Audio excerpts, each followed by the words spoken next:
Hi hello ನಮಸ್ಕಾರ.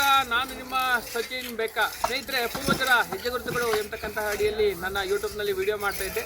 ಇವತ್ತು ಗುಲ್ಸಿಂದ ಗ್ರಾಮದಲ್ಲಿ ಬಂದಿದ್ದೇನೆ. ಕಾರಣ ಇಷ್ಟೇ, ಸರ್ಕಾರಿ ಪ್ರಥಮ ದರ್ಜೆ ಕಾಲೇಜು ಚನ್ನರಾಯಪಟ್ಟಣ ಕಾಲೇಜಿನಲ್ಲಿ NSS ವಿದ್ಯಾರ್ಥಿಗಳು ಗುಲ್ಸಿಂದ ಗ್ರಾಮದಲ್ಲಿ ಶಿಬಿರವನ್ನು ಆಯೋಜನೆ ಮಾಡಿದ್ದು, ಆಯೋಜನೆಗೊಂಡಂತಹ ಶಿಬಿರದಲ್ಲೇ ಕೆಲಸದ ನಿಮಿತ್ತ ಗುಲ್ಸಿಂದ ಗ್ರಾಮದಲ್ಲಿ ಕಲ್ಯಾಣಿ ಸ್ವಚ್ಛತಾ ಕಾರ್ಯಕ್ರಮವನ್ನು ಹಮ್ಮಿಕೊಂಡಂತಹ ಸಂದರ್ಭದಲ್ಲಿ ಆ ಕಲ್ಯಾಣಿಯ ಒಳಗಡೆ ಒಂದು ಯೋನಿಪೀಠ ಅಥವಾ ಶಿವನಿಗೆ ಸಂಬಂಧಪಟ್ಟಂತಹ ಒಂದು ಅವಶೇಷ ಸಿಕ್ಕಿದೆ. ಆ ಅವಶೇಷವನ್ನು ನಾನು ನಿಮಗೆ ಈ ವಿಡಿಯೋದಲ್ಲಿ ತೋರಿಸ್ತೇನೆ.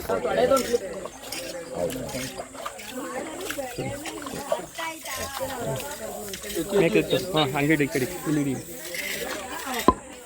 ಒಳಸಿ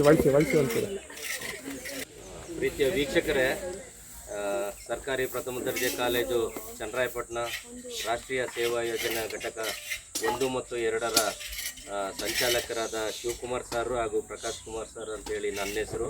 ಹಾಗೆಯೇ ಸಹ ಶಿಬಿರಾಧಿಕಾರಿಯಾದಂತಹ ಮಂಜುನಾಥ್ ಸರ್ ಇಲ್ಲಿ ಉಪಸ್ಥಿತಿ ಇದ್ದೀವಿ. ಏನಂತ ಹೇಳಿದ್ರೆ, ದಿನಾಂಕ 3/4/2026ರಿಂದ 9/4/2026ರವರೆಗೆ ಗುಲಸಿಂದ ಗ್ರಾಮದಲ್ಲಿ ನಮ್ಮ ಕಾಲೇಜಿನ ವತಿಯಿಂದ ಒಂದು ರಾಷ್ಟ್ರೀಯ ಸೇವಾ ಯೋಜನಾ ಘಟಕದ ಶಿಬಿರವನ್ನು ಏರ್ಪಡಿಸಿದ್ದು. ಅದರಲ್ಲಿ ಶ್ರಮದಾನವನ್ನು ಮಾಡಬೇಕಾದ್ರೆ ಈ ಊರಿನ ದೇವಸ್ಥಾನಗಳಿಗೆ ಸಂಬಂಧಪಟ್ಟಂತೆ ಕಲ್ಯಾಣಿ ಶುಚಿತ್ವವನ್ನು ಇಂದು ಕೈಗೊಂಡಿದ್ದು. ಈ ಸಂದರ್ಭದಲ್ಲಿ ಹಿಂದಿನ ಕಾಲದ ಭಾಳ ಹಳೆಯ ಒಂದು ಅವಶೇಷ ನಮಗೆ ಇಲ್ಲಿ ಲಭಿಸಿದೆ. ಶುಚಿತ್ವ ಸಂದರ್ಭದಲ್ಲಿ ಇದು ಇಂದಿನ ಗತಕಾಲದ ಒಂದು ಈ ಗ್ರಾಮದ ಒಂದು ಹಿನ್ನೆಲೆ ಇತಿಹಾಸವನ್ನು ನಮಗೆ ತಿಳಿಸ್ಕೊಡುತ್ತೆ.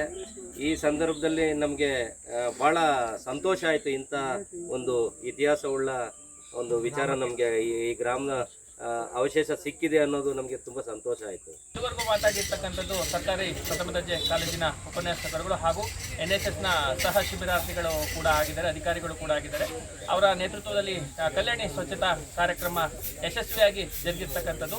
ಅದರ ಜೊತೆಗೆ ಈ ಊರಿನ ಈ ಮುಂದೆ ಭಾಗದಲ್ಲಿ ಈಶ್ವರ ದೇವಸ್ಥಾನ ಇದೆ. ಆ ಈಶ್ವರ ದೇವಸ್ಥಾನದ ಒಂದು ಭಾಗ ಅವಶೇಷ ಈ ಯೋನಿಪೀಠ ಅಂತ ಕರಿತೀವಿ, ಶಿವಲಿಂಗಕ್ಕೆ ಸಂಬಂಧಪಟ್ಟಂತೆ. ಇದು ನಾನು ನಿಮ್ಗೆ ಅವಾಗಲೇ ಹೇಳಿದಂತೆ, ಇದು ವಿಘ್ನಗೊಂಡಿದ್ದರಿಂದ ಈ ಕಲ್ಯಾಣಿಯಲ್ಲಿ ವಿಸರ್ಜನೆ ಮಾಡಿರ್ತಕ್ಕಂಥದ್ದು ನಮ್ಗೆ ಇಲ್ಲಿ ಮುಖ್ಯವಾಗಿ ಕಂಡತಕ್ಕಂತಹ ವಿಚಾರ.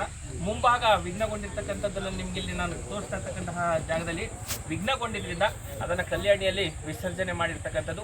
ಈ ಗುಲ್ಸಿಂದ ಗ್ರಾಮಕ್ಕೆ ಸಂಬಂಧಪಟ್ಟಂತೆ 16 ಮತ್ತು 17ನೇ ಶತಮಾನಕ್ಕೆ ಸಂಬಂಧಪಟ್ಟಂತ ಒಂದೇ ಒಂದು ಶಾಸನ ಇದೆ. ಅದು 7 ಸಾಲುಗಳ ಶಾಸನ ಕೂಡ ಆಗಿದೆ. ಆ ಶಾಸನವನ್ನು ಮುಂದಿನ ವಿಡಿಯೋದಲ್ಲಿ ನಾನು ನಿಮಗೆ ತೋರಿಸ್ತೇನೆ. ಅದಕ್ಕಿಂತ ಮುಂಚೆ ಈ ಗ್ರಾಮವೂ ಸಹ ಒಂದು ಪುರಾತನ ಇತಿಹಾಸವನ್ನು ಹೊಂದಿರತಕ್ಕಂತಹ ಗ್ರಾಮವಾಗಿದ್ದು, ಈ ಕಲ್ಯಾಣಿಯನ್ನ ಸ್ವಚ್ಛಗೊಳಿಸಿದಂತಹ NSSನ ಸರ್ಕಾರಿ ಪ್ರಥಮ ದರ್ಜೆ ಕಾಲೇಜಿನ ಎಲ್ಲ ವಿದ್ಯಾರ್ಥಿಗಳಿಗೂ ತುಂಬ ಹೃದಯದ ಧನ್ಯವಾದಗಳನ್ನ ಹೇಳ್ತೇನೆ. ಯಾಕೆಂತಂದ್ರೆ ಈ ಸ್ವಚ್ಛತೆಯ ಅರಿವು ಮತ್ತು ಪ್ರಾಚೀನ ಪರಂಪರೆಯ ಉಳಿವು ಇವು ಸಹ ನಮ್ಮ ವಿದ್ಯಾರ್ಥಿಗಳಿಗೆ ಸಂಬಂಧಿಸಿರ್ತಕ್ಕಂತಹ ವಿಚಾರ. ಇಂತಹ ಕೆಲಸಗಳನ್ನು ಮಾಡಿದಂತಹ ಸರ್ಕಾರಿ ಪ್ರಥಮ ದರ್ಜೆ ಕಾಲೇಜಿನ ವಿದ್ಯಾರ್ಥಿಗಳಿಗೆ ತುಂಬ ಹೃದಯದ ಧನ್ಯವಾದಗಳನ್ನು ತಿಳಿಸ್ತಾ, ಪೂರ್ವಜರ ಹೆಜ್ಜೆ ಗುರುತುಗಳ ಅಡಿಯಲ್ಲಿ ಮತ್ತೊಂದು ವಿಡಿಯೋದಲ್ಲಿ ನಾನು ನಿಮ್ಮನ್ನು ಭೇಟಿ ಮಾಡ್ತೇನೆ. ಅಲ್ಲಿವರೆಗೂ ನಮಸ್ಕಾರ.